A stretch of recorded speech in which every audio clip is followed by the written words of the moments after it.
So welcome. Today we're talking about intelligence analysis from a top-down perspective, part two. Last time, if you recall, we discussed kind of high-level structure, why we're building ontologies, why you would use basic form ontology, methodology. We also discussed some design patterns. So today we're going to continue on the top-down vein. This will be complemented in the subsequent weeks on approaching intelligence analysis from the bottom up. As I've mentioned before, we prefer both the top-down, bottom-up strategies. It's like doing top-down or bottom-up with an eye from the top is what I call the middle-in strategy. But we need both pieces of the puzzle to pull that off.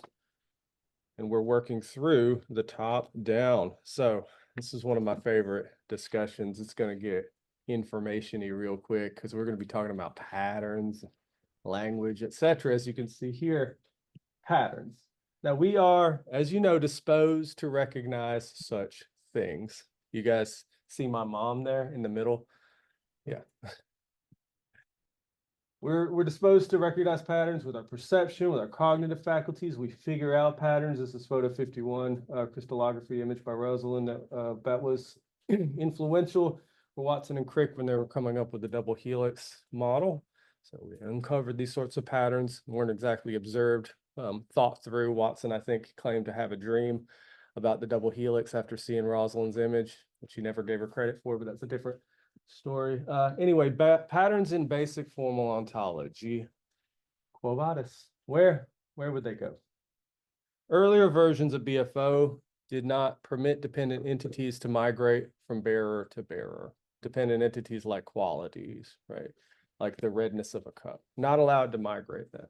All dependent entities were like that. Qualities are still like that. Like the redness of that cup can't move from a bearer to bearer. So as I say here, this is true of many dependent entities in basic formal ontology, like your smile is dependent on your face. Nobody has your smile. They can't migrate, and those that cannot migrate fall under this class specifically dependent continuous. Like realizable entities, dispositions, etc. They can't migrate either. There was a need to represent dependent entities that could migrate in a sense, not exactly migrate, but could be represented in other bearers as numerically the same dependent entity. And this led to generically dependent continuous, which are in some sense copyable patterns. And I will tell you that the reason they're called generically dependent continuous is because, and I'm quoting Barry here, it's a name so ugly, nobody could ever confuse it with anything else. For example, snow is white and Schneisweiss may be used to express the exact same content, exact same pattern.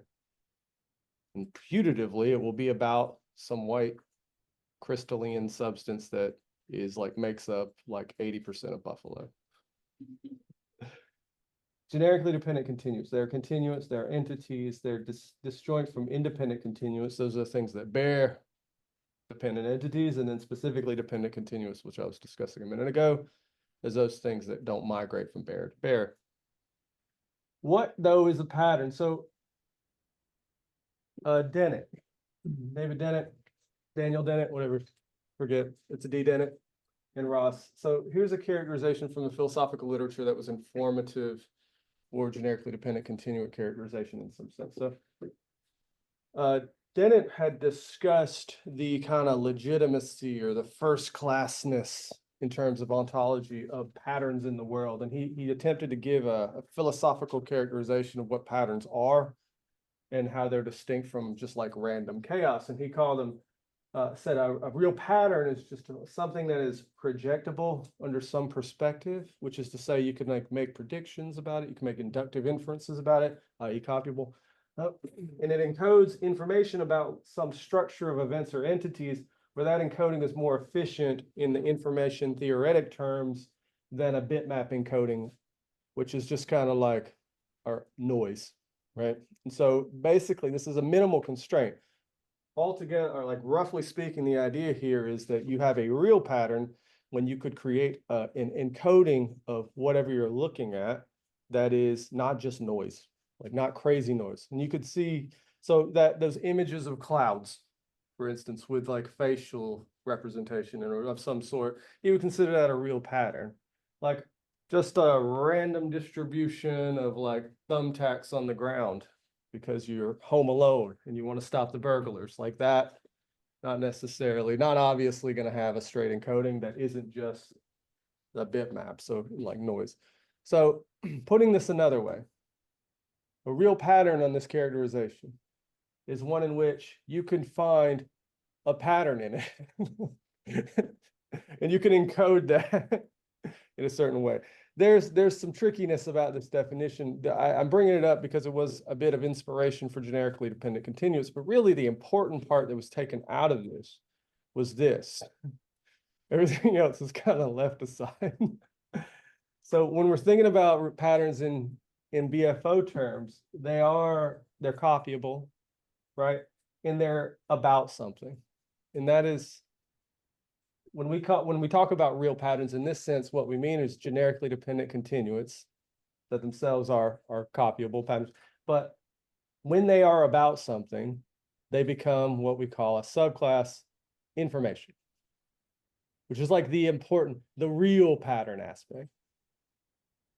And that's where the realness comes in. So there are generically dependent continuates out there that are just kind of like patterns, you know, like the dot at the end of a sentence. It's not about anything, though, right? It's also, on this characterization, not a real pattern. It's also not, in the BFO sense, information. You could think of them as roughly synonymous, real patterns in information. But when you have a sentence like Schnee is weiß or snow is white, that is a pattern that's about something in information, conveyed to you and me, used in communication, etc. Some patterns are necessarily about things and some aren't necessarily about things, not necessarily not about things. Snow is white, it expresses content that is about snow, presumably. Centimeter or dot or period, they're not necessarily about anything, but they are patterns. So this is just to say that the class of generically dependent continuous is bigger than information, although most of the time we are only interested in information. Still, there are things out there, patterns, copyable patterns, regardless.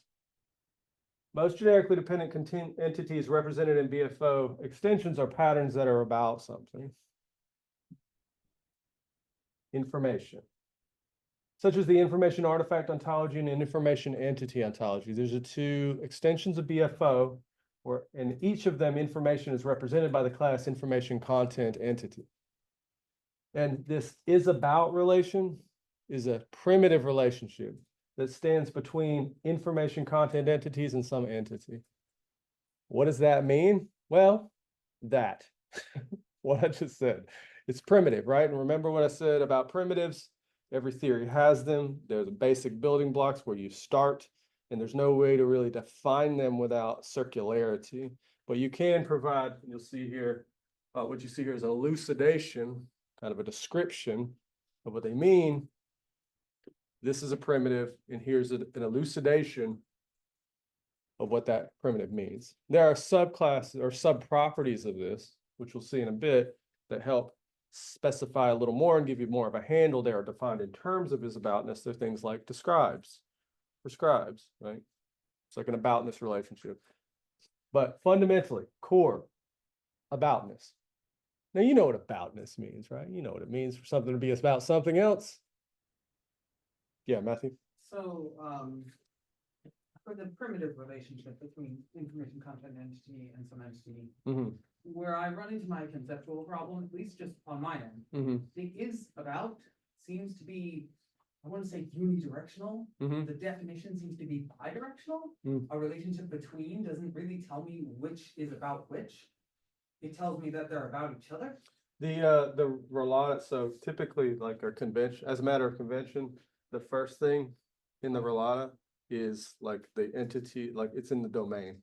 And so the domain, like that's the like first pair or first member of the pair in the relationship.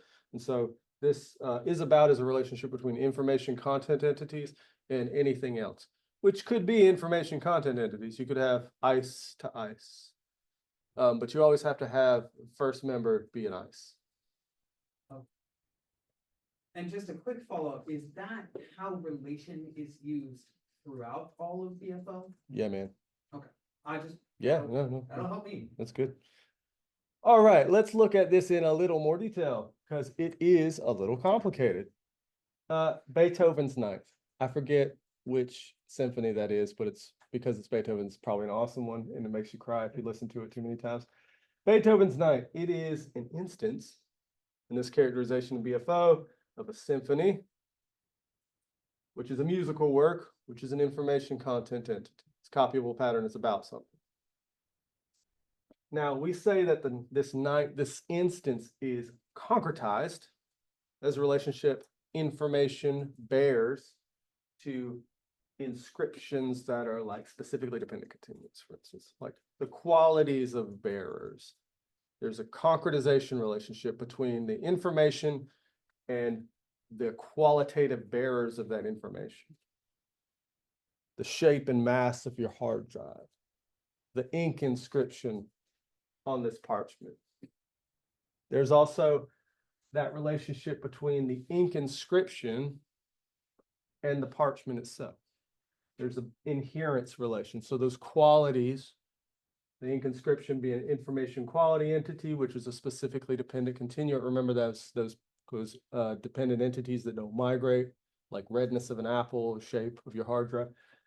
This inheres in some material entity, in this case, the parchment on which the ink is written. Parchment, information bearing entity, it's a material entity, a thing that has matter as parts.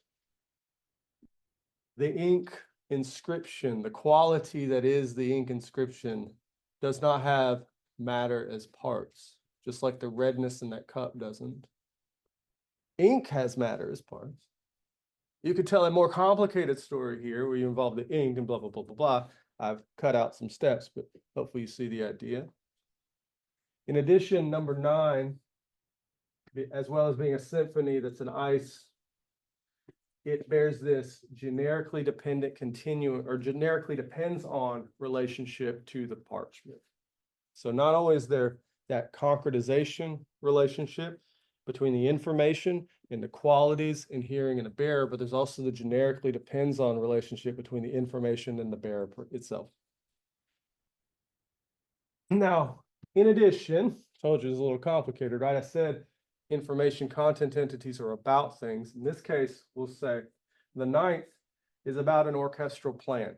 This is just one way of characterizing what the 9th is about. You know, it could also be about evoking emotions or something like that, right? But in this case, a plausible way of understanding it is part of or about an orchestral plan that is a plan specification that is also an information content entity. Plan specification being, you know, an arrangement of directives for how to do stuff and under what conditions you're satisfied, you've actually done something, like the conditions of satisfaction for the things that you're trying to do. And then a musician plan, these are musicians, is realized in the performance of Beethoven's Ninth. And so these plans here are dispositions inhering in the musicians themselves, in their heads. They're disposed after training and training and training to pluck the strings this way, hit the blah, blah, blah, hit the cymbals or whatever. I forget. Again, I'm forgetting the ninth, how it goes, but this is all, again, dispositions born in the participants of the orchestra, the players, and they are realized in, and this is how you get from like the dispositioning material continuous side over to the processes. They're realized in the performance, the actual performance. When you go to an orchestra, you sit and you have your, I don't know, the program and your cufflinks and cummerbund or whatever you do when you're going to the night. You're listening to the performance, the actual performance that's being played before you. This is a realization of those dispositions. The picture. Let me just say the picture. So there's a tripartite relationship between the information concretized in the ink that inheres in the parchment and that 9th, that information that is the 9th, depending on that parchment. So you got a little triangle there. Then the 9th is about a plan, which is concretized. Remember the quality, the information content entities concretized in specifically dependent continuants. Over on this side, it was ink. Over on this side, dispositions. Those are all specifically dependent continuants. So concretized in dispositions of these players, and they realize the orchestral presentation, the playing, the thing you go listen to. Go ahead, take your picture. Hey, John, I have a question. Yeah. Can you go back like 3 slides? Yep. One more. Oh, no, that one, the parchment. The parchment is an information-bearing entity, Yeah. but isn't it also an information-bearing artifact at the same time? It might be, probably. I try to steer clear myself of using the artifact one, because it is confusing. Okay. I'm not exactly sure why we need both. And information bearing entity is the more general. And so until I hear good reasons for having both, because they're not like bearing artifacts, not subclass, I believe. Yeah. Of artifact. And when you have a information-bearing entity that's a material entity, you still have something that's a physical thing in the world that Yeah. you can point to. Okay. Yeah, And then I think of it broadly. concretization also occurs with the audience, right? Yeah, that's right. There's an entire other aspect of this. And if you're filling out a full picture, you've got the audience and they've got, you can even think of like expectations about the night. This is where critics come in. Or, just being receptive and you forgot, but in every case, you have like plans and they're like jiving or not jiving well with what you're being realized in front of you. And so there's concretization, their disposition, their plans, all going out all throughout. And you also have like information that's bearing, whether it's plan or just descriptions of content or prescriptions of how you're going to behave, like all built in as a response or as a participant or as a viewer or listener, I guess, of this sort of orchestral performance. Yeah. It's quite complicated, right? Like, as well it should be. The world is complicated. Has anybody built like a music Yeah. pattern ontology? Say it again.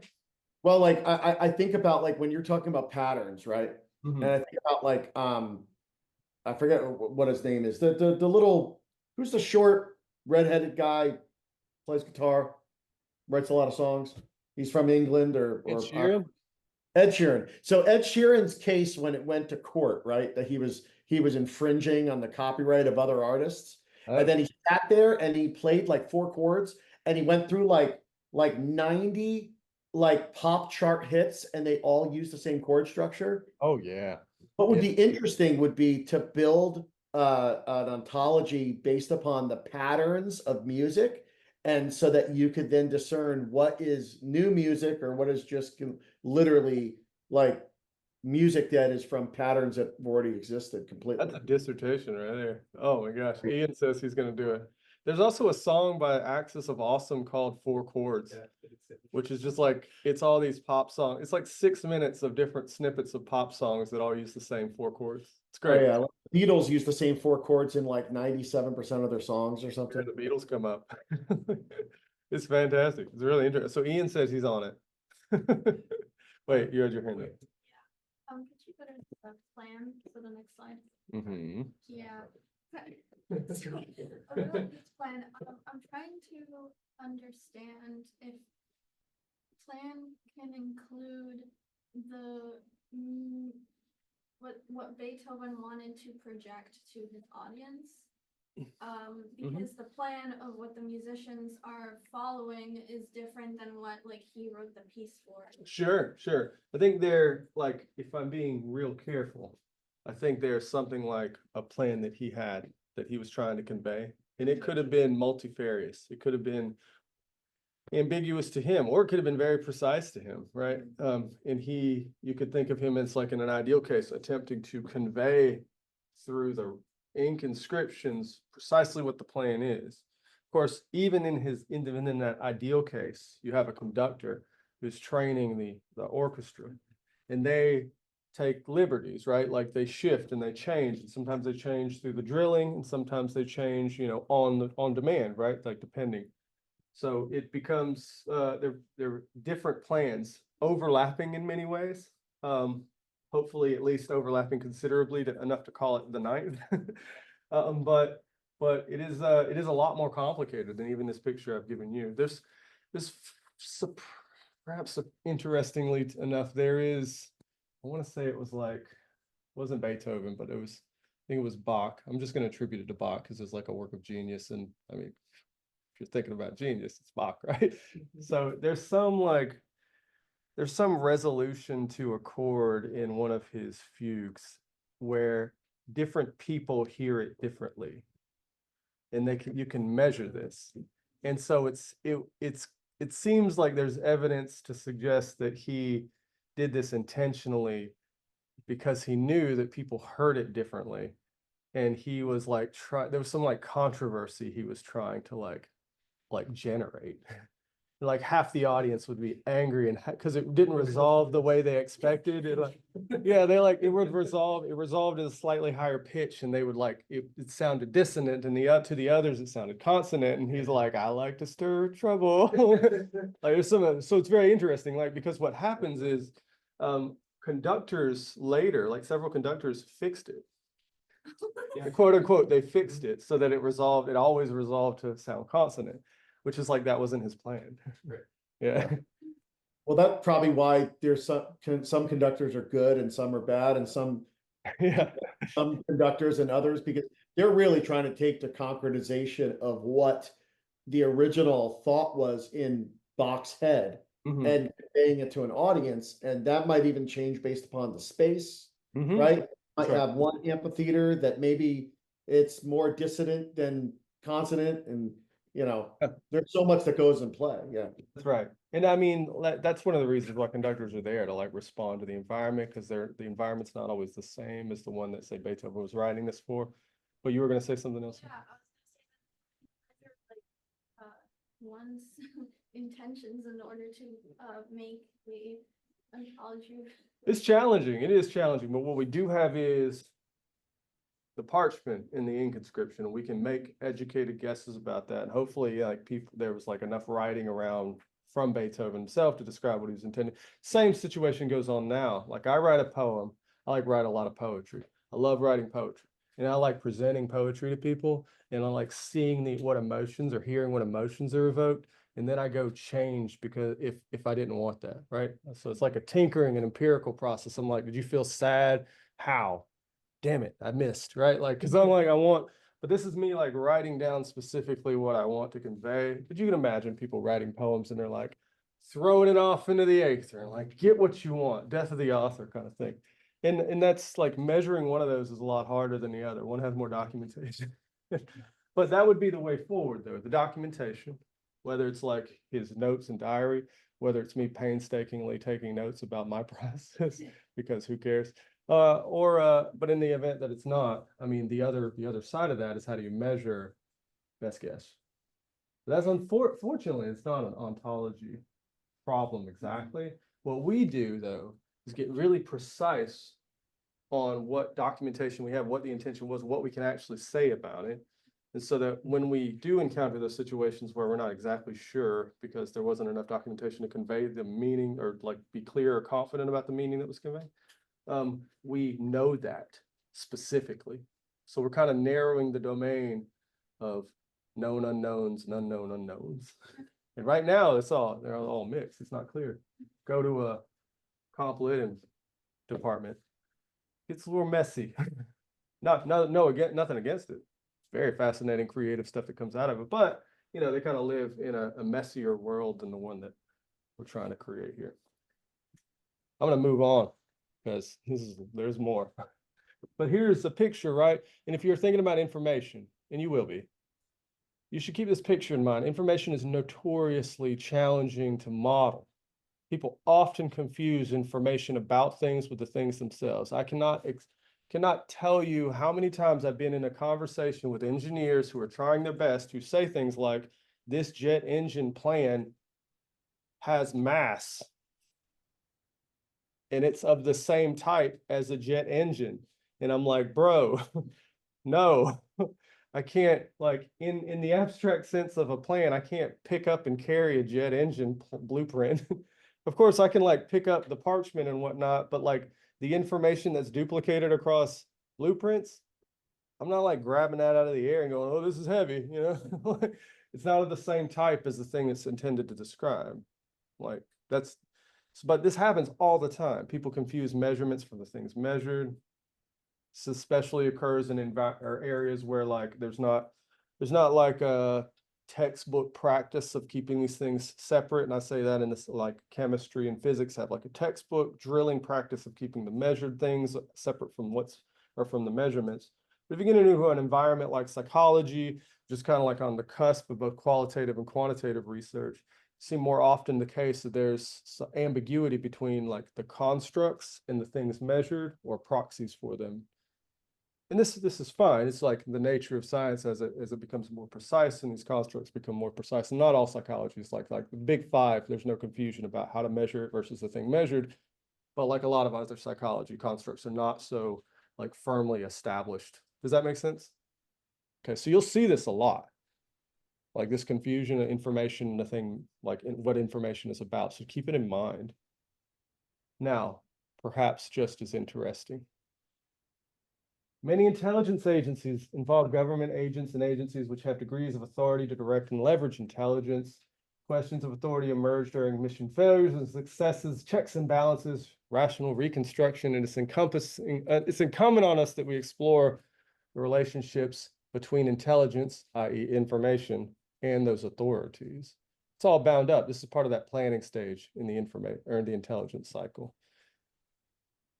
An adequate account of such what we'll call deontic entities will require a minimal ontological characterization of things like social dispositions, like customs and languages and rituals and institutions, much of which involve information, as we'll see. Speech acts like imperatives, do this. Interrogatives, do this. Mental functioning like beliefs and hopes and knowledge and stuff like that. Social acts like promising and blaming and praising, as well as documents like credentials or NEI reports. And the authorities themselves, like governments and institutions. Let's start here at the top. This is a lot. This is way too much for one class. So you'll hear this again, but we'll start working through what we have and what we don't in terms of ontological characterizations, because we have some of this stuff modeled, but not everything. Low-hanging fruit. What do I mean by language? Well, you could mean the sociopolitical vernacular that we learn in communities. We'll call that e-language. We'll follow Chomsky here. E-language is external, communal, changeable, and might be corrected. For example, the term livid, you may use it sometimes to describe like angry or hot or something. It actually means cold and blue with anger. Most people don't know that. Languages we speak are governed by conventional rules of grammar and style and so on. And we're habituated into the use of these rules early on. But they're ultimately conventions like any other. For example, when you're walking down a busy hallway, you typically don't run into people. Why? Convention. If you're thinking about this and while driving, it might scare you. The fact that you're not running into cars head on at 60 miles an hour is largely a matter of convention. That's frightening. Most fundamental conventions are species of regularities or patterns of behavior. What's that sound like? Information-y stuff. What do I mean by convention? All right, I'm going a little more, it's a little more in depth than what we typically do with ontologies, but just so you understand the theoretical underpinnings, like the philosophical background, at least the one that I bring to the table here. Regularity is a convention in David Lewis's sense. That's David Lewis. You can tell he's a philosopher of the highest caliber by the length of his beard. He actually is, just so you know, he died recently. He will be in the canon of great philosophers. He's one of the greatest philosophers of all time. He will be up there with Plato, no question. So, a convention. What's a convention? Everybody conforms to conventions. I swam rather than I swimmed. Not everybody. My daughter says I swimmed, but she's also not a competent language user. And that's how I describe it. And if you said I swimmed, I wouldn't think you meant it. I'd think you made a mistake. There's a difference between competence and performance. If my daughter makes a mistake, it's because she's incompetent. If you make a mistake about this, it's an error. It's a performance error. Maybe you're tired, right? Because you're a competent speaker. Everybody conforms to R in that sense. They try to. Everyone believes others do as well. The belief gives everyone a good reason to conform to it. I say I swim, or I swam. Most of us say that. I believe you do as well. And that's a reason for me. Everyone believes others are doing the best they can to conform to it. Again, if you say I swam, what, you need to sleep, right? Like, take a break. You didn't mean to. It's not the only possible regularity either. You could say I swimmed. It could have been the case that the convention was such that we say I slommed. Like, who knows? Language is weird. And each of the preceding factors are in principle common knowledge. All of this is common knowledge. It just kind of gets embedded when we're thinking about language as a convention. Like, all this stuff is just embedded in you as you're growing up. That's e-language. That's the vernacular, the thing you speak. And perhaps you speak other languages. I learned today that one of you speaks German well enough to impress Barry. Hi, Elena. So e-languages, they're a little messy, but matters of convention. Chomsky also distinguishes from I-language. So it could mean an internal, innate, unchanging foundation for linguistic competence. Chomsky had claimed that I-language is a proper target of linguistics as it reveals the computational system of the brain. This is sort of like the baseline dispositions we need to understand language or develop language as speakers. Now, it could be that disposition can be real, or those dispositions more likely can be realized in different e-languages based on your environment. You could be honed, but ultimately there's got to be some foundation. The way Leibniz had described this, I think, is best, is like, it's like you have marble, and there are in the marble, before the sculptor chips it, lines in the marble. So when you chip it, it breaks more easily in one direction than another, and that's true. You can think of dispositions as you're a child growing up in that sense. Like, there are lines in your marble that ultimately can manifest in Michelangelo. Talk to a competent language or a person who's an adult, and they say I swimmed once, and you think they made a mistake, but then you talk to them multiple times over multiple months, and they say I swimmed multiple times. Now that's part of their I language, and you would maybe take a disposition to think, well, maybe they're not as intelligent, or they really don't have a firm grasp on English, or because that would be part of their I language. I don't think it would be part of their I language. So their I language doesn't manifest like that. It's like, yeah, so the I language is just kind of like the base dispositions we have to develop language. And Okay. so at that point already, you're at the E language level, and I would be thinking, well, what language are you using? It could just be a habit, right? Like, and that happens all the time. Like, my sisters, I'm from the South, my sisters and people in the environment said y'all a lot. And which is a great way, to address plurality of people. But my sisters will use it, and they do this often to describe, like, or to say something to one person. Like, I will walk up and they say, how y'all doing? And I'll be like, is what? There's somebody behind me? Like, and I think to me, like, putting aside my feelings of y'all in general and the kind of emotional like trauma that comes with it, but like, just hearing that sounds ungrammatical to me. And but there are a lot of things like this in E language. So I wouldn't, I don't, of the many things to criticize, I don't criticize my sisters for that. But I feel like a lot of language, yeah.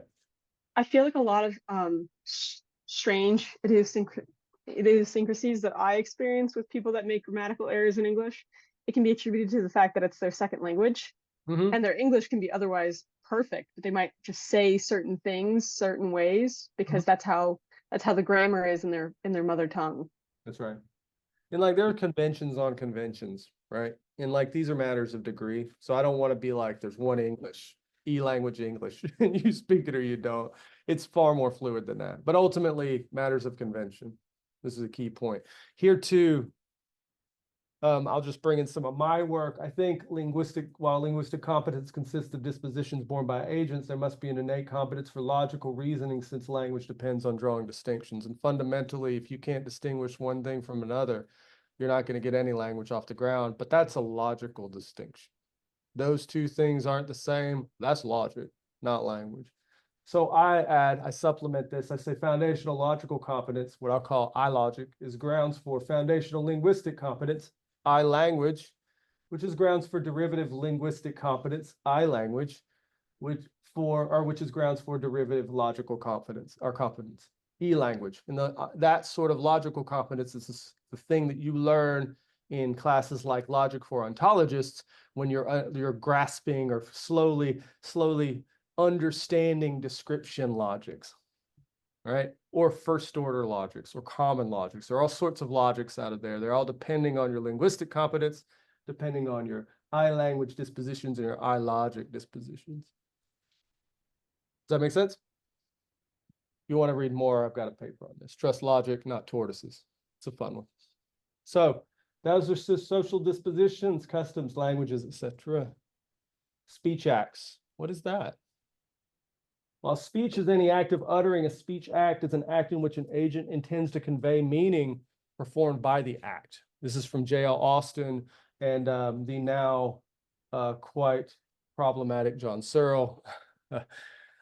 Example categories of speech acts include things like assertions and directions, commissions, expressions, declarations. We do these things all the time. I can assert to you that something is true. I can direct you to open the door. I can commit myself to opening the door. I can express that I want the door open, and I can declare that it is. You know, a more interesting, perhaps comical example is Nellie's "It's getting hot in here," which can be an assertion or a command or a question. Is it? And you see this represented in at least the information entity ontology that I pointed out earlier as a part of the Common Core ontology suite. So you have descriptions. These are information content entities. You have designations. That's a thing. That's a name. Here's a name for that thing, like Mira, my daughter's name, or baptizing a boat as having a certain name. And directions, like plans. Hold on. Speech act types can be distinguished, just like ontological methodology, in terms of directions of fit, although I'll add a new one here. We recall word to world, make words fit the world. Descriptions. World to word, make the world fit the words.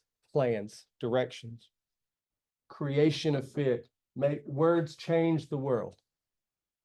Baptizing somebody with a name. I do. After a marriage ceremony, you have created something. There's a bond that wasn't there before. We can do things with words. That was the point of J.L. Austin's book, How to Do Things with Words. We actually do things with words. We create things. We describe things, we make plans, but we make things too.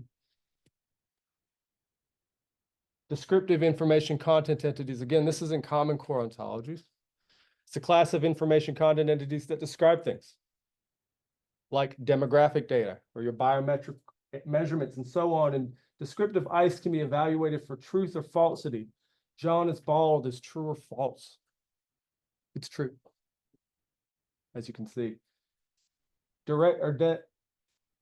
Directives. These prescribe other things, like plans or blueprints for an automobile, directions for completing an assignment, algorithms, rules of grammar. Directive information content entities are not evaluable for truth or falsity. Close the door is neither true nor false. Creation of fit. Words change the world. The class of information content entities here, designative, ICE, these are things that designate, such as names or artifact identifiers, spatial region codes or identifiers, and so on. The designative information content entities are often declared to be true, such as when one names a child or the coast of Madagascar. They're not exactly true in that sense, but they can be appropriate or not, or fitting. Yes, go ahead. Can you give an example of a directive ICE that isn't a command, like close the door? An algorithm in an executable file. It's a plan, right? Oh. Yeah. Once you load it up in the right environment, hopefully you get content. I don't know if you've ever written code before. What's most likely to happen is you write it and nothing happens, or what you expected to happen doesn't happen. But if you do write it the first time and the thing you wanted happens, then you just take the rest of the day off because like nothing's going to be better than that. Yes. So it doesn't require that the plan is like executable or completable in some way. You could have bad plans. Yeah. People have bad plans all the time. Guess what we're going to do? Invade Russia during the winter. Bad plan. Algorithm's a directive information content entity in Common Core. Say that again. It's a directive information content entity in Common Core. Oh, yeah. Yeah. There's, yeah, directive information content entity. But, yeah. So, in the speech act, Mhm. I don't want to say definition, but the elucidation, the word performed, is it performed being conveyed by the act or performed by the person? So there's the distinction in the Speech Act theory between the thing done by the individual and then the intention behind them to convey certain information, and then the actual thing that is conveyed. And so I don't want to confuse this all with jargon because there's things like illocutionary acts and blah, blah, blah, a bunch of jargon you're not going to need. But there is a distinction. And in this case, I am thinking of any of those. Okay. And this is how you do things with words, right? I want to do something. I try to do something. I intend to do this thing. It may or may not be the thing, or it may not have the realization I hope for. Much like Beethoven's symphony. He writes down the plan. People may or may not follow it. They may follow it and it just have a different evocation in the audience. Or much like me when I'm writing poetry, does this make you sad? Not the way I wanted. Back to the drawing board, right? Does it only become a plan for like algorithm is a directive information content entity? I would think that maybe Beethoven's Fifth, when he writes it out, it's a directive information content entity, but it only is a plan when that plan can be actualized. Like, for example, if you had a copy of Beethoven's Fifth, but we just went through nuclear war and we had no tubas and violins and everything, there was no way to act out the plan. Is it right now in that state not a plan? You can still have the plan, right? Like there's no reason not, like there are plenty of plans that aren't realized.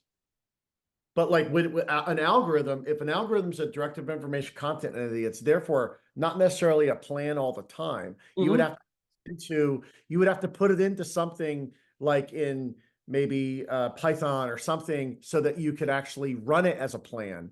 But That's if it's part of the code. paper, Like write it in Python, part of what's built into using that language is that you have the appropriate compiler or whatever. It's an interpreted language. So you have like the right environment. So part of the plan in executing it is that you will run it in that environment, even though you're not explicitly writing, I'm going to run this in this environment. yeah. Does that make sense? Yeah, I guess I'm just trying to go back to, there's so many algorithms within algorithm. But if I go back to algorithm, maybe it needs to have a relationship to plan, but it's not always going to be would it always be a plan? Is it just it's just not always going to be realized? I think information like algorithms, I mean, they can be parts of plans, right? And parts of plans, and like for loops, for instance, executable algorithm. You can think of them as like a little function call in a separate file or something if you want. You could think of that as its own little algorithm. You could have We that talk in larger algorithms. like with the war plans, like, okay, that was for World War II, but that was years ago. So is that a plan still, or is that something else? Yeah, what is there a reason why it wouldn't be a plan? If it's like done, or even a plan that was, put in place, but wasn't realized for various reasons. Like it was still a plan, right? And it was still putatively about something. It was about like realization of some sorts that may or may not have happened. But there's still a plan.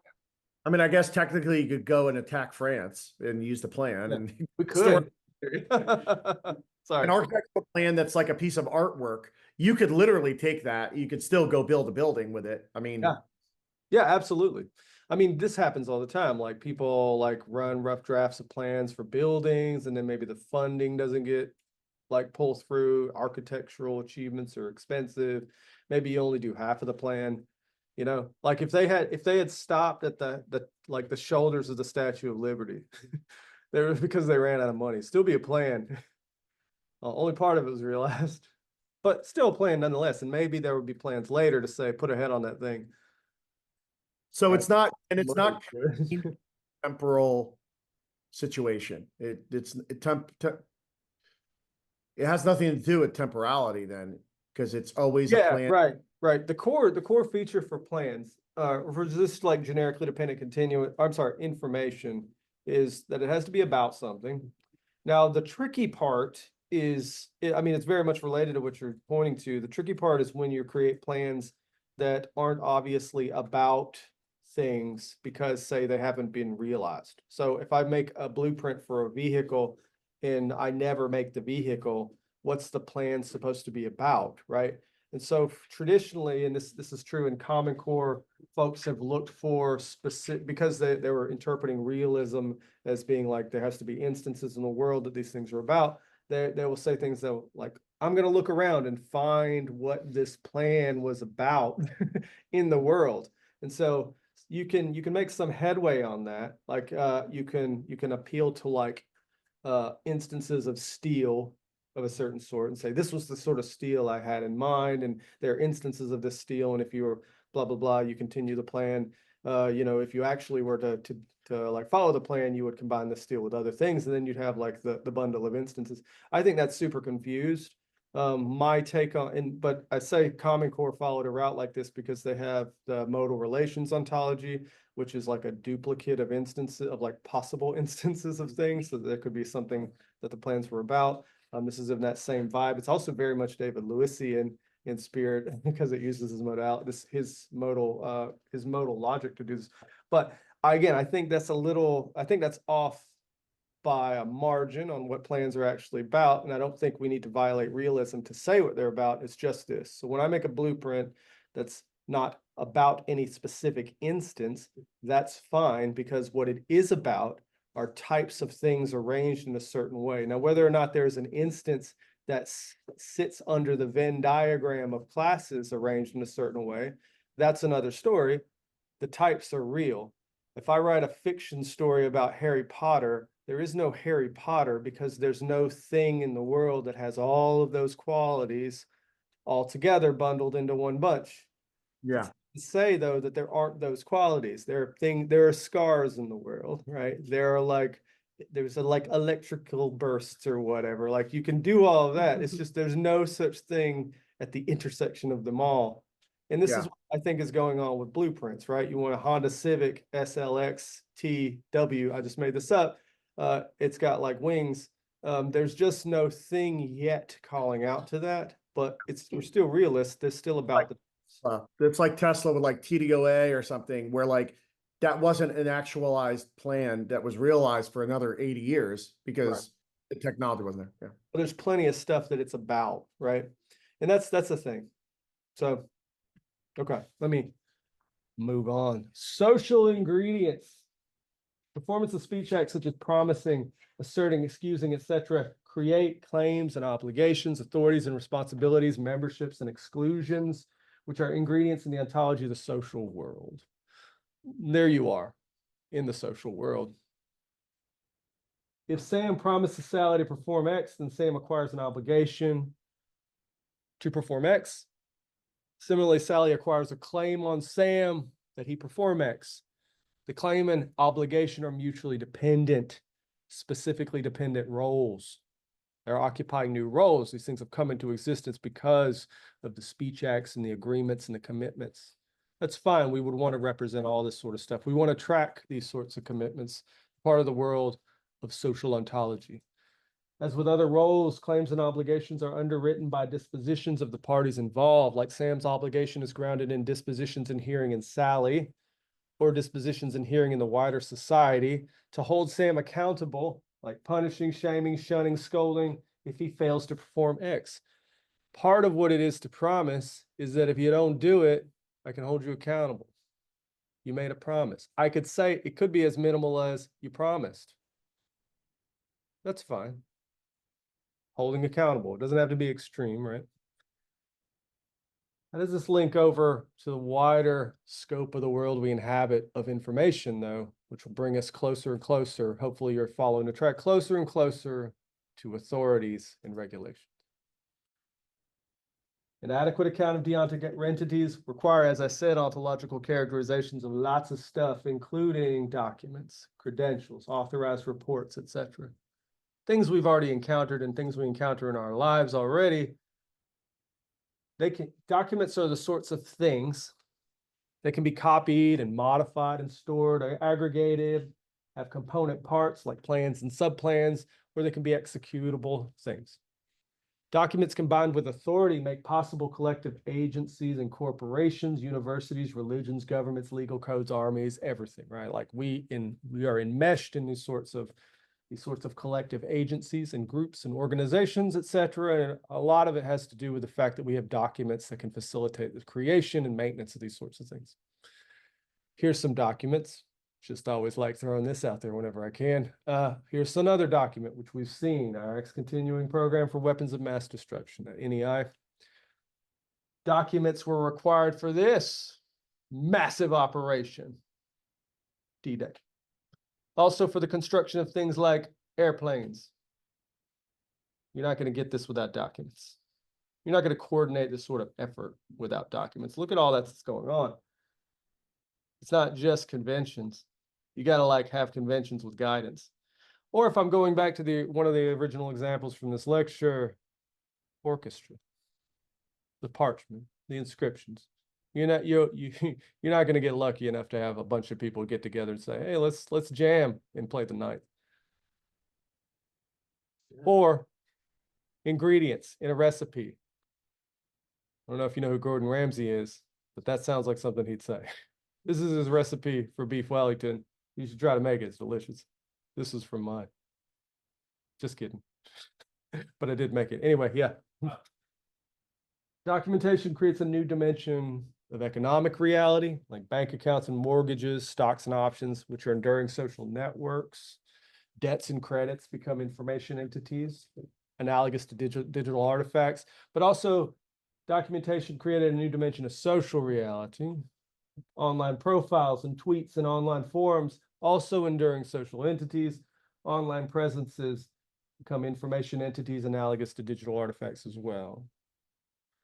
Standardized and digital documents play a crucial role in supporting and progressing modern social world. And much like promises create an obligation and a claim, so too documents create rights, obligations, responsibilities, etc. Which is to say, it's a natural extension of Speech Act theory, those assertions and directions, etc., into Document Act theory, which has as a scope the social and institution powers of documents, whether deontic or legal or whatnot. Like Speech Act theory, such a theory concerns how to do things with documents. So again, where Speech Act theory was how to do things with words, here we're doing things with documents, like representing the way things are, prescribing things, or committing ourselves to things, or just changing the world by making new things. And similarly, we can describe Document Act theory in terms of directions of fit, like world to document, a plan created so the world fits a plan. Document to world, report describing plan execution, or standardization of fit, an authority publishing a rule like legislation. Documents and document systems are the mechanisms for creating the institutional orders of Western capitalism.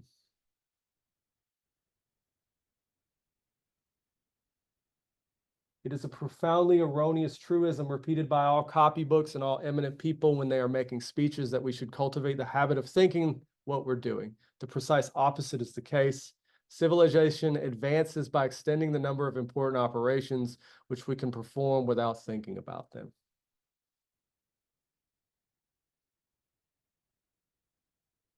Standardized documents here, the creation. Transactions improve communication. They allow assets to be described in standard stable categories and support transitions to robust registries. You've probably had to fill out some of these in your life. I'm sure you'll have to fill out more. Property rights emerge out of things like this. We're creating stuff, guys. Property differs from mere pieces of land, and that property is associated with documentation that creates and establishes rights which tie owners to physical assets. As you can see here, documentation of property dispute, a property dispute resolution over land in the Arusha area again, established by property rights, just written down here on these pieces of paper. Look at that. They're drawing pictures. It's like, this is my land, not your land. Vital records, documents create and bind social and institutional reality like this. They oversee curation of ways in which records may be subjected to amendment. I don't know if you've ever had to amend your birth certificate. It's a pain. I did. But these are static categorizations of you. We need this if we're going to build up this social reality that we inhabit so much. There's so many institutions based on documents like this that we use, we leverage, we live in. Credentials, more generally, are a type of standardized document which serve as status indicators or institutional objects like me. Look at me over there. This is all about me. Me. Credentials enable rights holders to exercise rights and assuming the holder is able to display the appropriate documentation. This is not necessarily the case because I once argued my way across the Canadian border and back without a birth certificate or a passport or a driver's license. Barry was in the car. He was like, there's no way this is going to happen. Oh my God, how did you do that? Okay, what is all this leading up to? So I've discussed some of it. So look, I talked about social dispositions, customs, languages, rituals. All of these are supposed to be ingredients into this characterization of deontic entities that we need. I'm claiming we need if we're going to understand authority, regulations. As you see here, I discussed some of these, but not all. Again, we don't have time. We'll hit on some of the others later, but you see some of these are in green, some in blue, and some in red. I talked about social dispositions and customs, etc. There is no real work on that in our circles. Social acts like promising, blaming, praising, also no real work on that in our circles. If you're looking for low-hanging fruit, we need it. Some work on speech acts and documents. DAX is an ontology about documents. Occupation ontology has aspects of documents. Specifically, it has a branch for credentials. Speech acts up there, you can see, and we will later in the next lecture, we'll see the arguments ontology, which I created. It covers a lot of the speech acty stuff. Authorities, CCCO, and its development, continued development around institutions and governments. Also mental functioning, you can see the mental functioning ontology. But important though, I started this again by saying we need to get, because it's so embedded within intelligence, we need to like get clear on regulations and authority, right? We need to get clear on planning, what that means, and directive, and justification, all this sort of stuff that's built into the first steps of the intelligence cycle. So we need ontological characterizations of the stuff if we're going to do it adequately. If we're going to model it adequately. We are missing many things. We have some things, we don't have other things.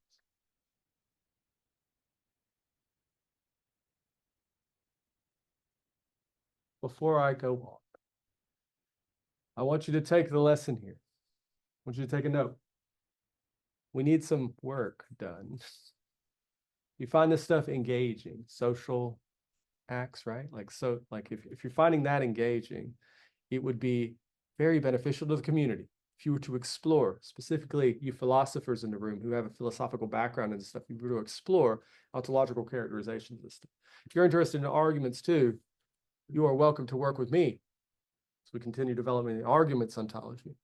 And if you're interested in any of these others, seriously, it's not like CCO has finished working on authorities or MFO is finished with mental functionings. These are complicated tasks. There's a lot of low-hanging fruit here, but I can foresee in the near future this becoming a serious issue and gap in our understanding because we don't have the ontological characterization of this stuff. And so because of that, we are shortchanging ourselves when we're trying to model the intelligence cycle. We will, of course, continue trying to make headway throughout the course, but I want to level with you here from an ontology engineering standpoint. There's a lot of stuff that's missing. So there's a lot we can't say. There's a lot we can't represent. And there are a lot of vexed, thorny questions that need to be answered. David Limbaugh, a close friend of mine, he came and visited recently. We spent 3 days talking about information, just information. And we didn't really make it that far. It's hard. So we need dedicated work on it. Does that make sense? Yeah. So is there a place where where the kind of known unknowns are compiled that we can see, like, well, like. Right here. What else is the, et cetera. Right here. Okay. Oh, Like, oh. beyond that. Oh yeah, this lecture, Barry's lecture is on the same topic because he's been talking about this for 5 years. But I can link you all to all that information if you're looking for the low-hanging fruit. But like this is not a bad the representation of what's missing, even if you don't know what goes in the etc. Customs and languages and rituals and institutions in the social disposition-y sense. And also like promising, blaming, etc. Like social acts more generally. That is a big gap. There's some work, and you'll see some of the things that are missing if you're looking at Argo. So I've written some papers about this. You see, I talk about the stuff that we still need to do. DX and also ACO. In the ACO paper, I do talk about stuff that needs doing. DX, I think Matthias, I'm not sure if he and Clint have like explored like the future steps. So it's less clear to me that all the work that needs to be done on their work or on their DX ontology. MFO and CCO, get on the trackers. Like these are well-developed projects that have long, like lengthy issue trackers with all sorts of people contributing and trying to improve the product. So there's plenty to see what needs to be done if you want to contribute there. Or, working through it, you'll start to uncover gaps yourself. You in particular, because I know you need a lot of this stuff. So is there a reason that social dispositions and social acts, there's a commonality obviously there. So I'm wondering, is there a reason that there is a lack of interest? It's not interest. There's been a lot of interest. It's that it's very hard. And what I've given you today is actually kind of the state of the field. Even though I didn't give you specific modeling patterns, even though I didn't give you like a lot, like there's no OWL file I can hand you. All I've given you is basically theory. That's kind of where we are. And it's because it's so challenging. And so what I've given you here is like best case theoretical background for building like the ontological characterizations of this stuff. So I try to give you like directives, prescriptives, also talked about I languages and E languages, the speech acty stuff, credentials, right? Like they're all kind of interrelated, but not a lack of interest, just the complexity of the problem has been the issue. And it's one other thing is that they're all sort of interrelated, right? And so what I've described here, like laid out in these 6 bullets, are like different pieces of a puzzle, but the puzzle has to fit together, and like a jigsaw puzzle. And that is also part of the issue, right? Just the sheer magnitude of the project. Like to get it to work well, you have to work with like 5 other projects.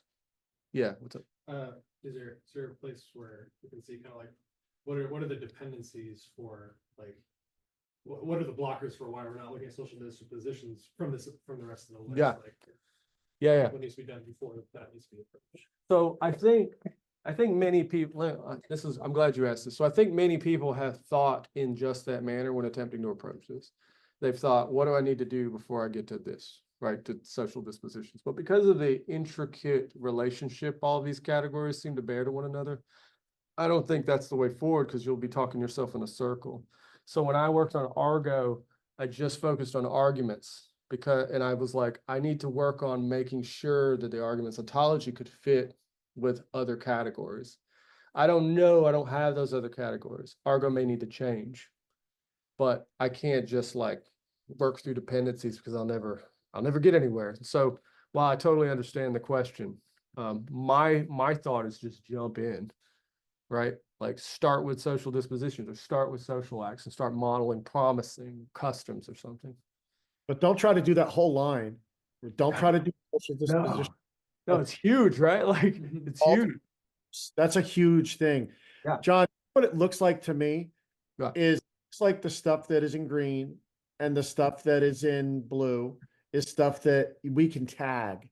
Mhm. But that's in red is stuff that's inferred inside of an AI system that's going to be to build really good RAG, really good LMs. And that's the stuff that is needed, but isn't known that is needed. And it observation. requires a lot of dependencies. Yeah, that is a good observation. I can see where like questions could be tagged more often than like customs. And so I could see where there's blue there. That's a good observation. And documents, of course. Earlier, you had a slide, I can't remember, but I was just thinking about Barry's book about singularity and how we're never going to get there, because this causes so much, like, think about it. If you're talking to 5 different people based upon the accent that they have, you're going to approach that conversation differently, because one person might be England, one's from Pakistan, one's from, and the way that you're gonna deal with the fact that you understand vaguely their customs and traditions and things, and you're going to say certain things, you're going to do certain things, even just the way that you give a gift and the way that somebody receives a gift. You know, in some cultures, you want to open it right in front of people. In other cultures, you want to wait, be more reserved. And these are things that like are really complicated. Yeah. And they're just like tagging data. And I Yeah. think that we've really done a good job as a community on the stuff tagging data. And now it's moving on to like, well, how do we create an automated system that can do all this other stuff for us, so we don't have the people to do it? That's right. This is a very good point. So it's good to focus on this distinction, because like as an ontology engineer, when I think about the sort of semantic interoperability modeling that I'm doing, it's uncovering implicit information from the explicit information that I see. So the tagging is the first step. Things that you know to tag, that's fine. Like model that stuff as well as you can. But I am also not interested in just duplicating databases. Like, why would I do that? I just let the database is already there. Like, why would I need to like represent it ontologically unless it was to uncover some implicit structure that's in the database that is not being tagged explicitly. And I think Jay is right. Like a lot of this stuff is implicit. Like a lot of this stuff can be inferred from data. It's reasonable to infer once you have these sorts of tags. Maybe there's language for sure involved, or maybe there's a ritual or some custom or conventions involved. And that's not explicit in the data, but it is the sort of thing that an ontology engineer should keep in mind, because there are conventions across data sets, there are rituals across data sets. Praising and blaming extends beyond data sets, and this is how we get the semantic interoperability. Sometimes when I'm on projects, it's cutting a little close to home, as I recently on a project where I was working with some folks, and they are trying very much to just tag the data, represent the tagged data. And then they were like feeding this information into a tool that was designed to work with ontologies and pull out implicit information. And the tool was giving them garbage because they weren't giving the tool any of that implicit information hook to like make inferences off of. And so basically they were just like running it through this tool, and it was just duplicating the data in RDF. And it was like, yeah, what is this? We already had the data represented. Why am I just, it's just an RDF. That's no win, right? And so I mean, we had to have a conversation where I was like, you did the first part of what we do. Now I mean, it's not an easy thing to do. Just tagging the data can take quite a bit of time, but there is this, I think, to my mind, more challenging aspect of what we do, which is now you got to think really hard about what the data means implicitly. You got to start thinking about like a logician. You got to start thinking about inferences. You got to start drawing out this implicit information. And when you're working as an ontologist, a lot of times you want to do the low-hanging fruit because you want to give something to your customer that is a finished product. And the more finished products you can give them, the more your customer's happy. And sometimes the customer doesn't really understand how one thing takes you all day to just deal with one concept and 3 relationships with that concept, while you could probably build 30 classes that are just flat classes that just have subclass of in the same amount of time. And they just so it depends upon what the value. And I'd say that for the people sitting in the classroom that aren't working in industry right now, this is probably the time period that you have the most time to do this really hard stuff, because when you get into working for somebody, they're going to have very scoped outcomes, and this might fall outside of that scoped outcome. That's right. And with that, though, we are pushing the field. Me and many other people like me are pushing the field into that more focused on implicit information way of viewing what we do. And so while I think Jay is right, currently right now, if you are working outside or have any experience in the outside, you probably know this for sure. Like you are most often doing a kind of tagging of data that already exists and not exactly focused on the sort of implicit information that connects data to other data. And so you are in a situation here in a safe space, you might think, where you can think and spend the time to think and pull out that implicit information and model it for the future. But I mark my words, by the time you have graduated, if you're entering this field, if I have my druthers at least, the implicit information will be the thing that keeps us standing apart from other areas, other CSE disciplines, for instance, that focus on nearby modeling. We are the strategic global thinkers. We are logicians in a sense. We are modeling that implicit information, and we are trained specifically to do so. So get your training here. And if you get out into the world, if I don't get my druthers, you get out of the world and it's not like that, where you're still tagging data, at least you'll have the skill set to help me push the field so that we are focused on that implicit information rather than just duplicating data in an implicit form. Again, I'll close by saying, in case you've forgotten, I want to be immortal. We're not going to get that just by tagging data we already have. So, in the interest of keeping me alive forever, let's model the implicit information. With that, It also keeps us employed. yeah, it keeps us employed. And I just want to point, next time we will be discussing design patterns that are building off a lot of the discussion here today, like the following: what entities are involved in the spread of information from one bearer to another? Here's some examples. Next time we meet, we will be walking through design patterns for coming up with, or for addressing this sort of competency question. And we'll, again, rely on what we've discussed up to this point today, like, well, in the whole course, but specifically we're focusing on a lot of information, migration, and to the extent we can, social dispositions, speech acts, and authorities and regulation around this sort of thing. So with that, see you next time.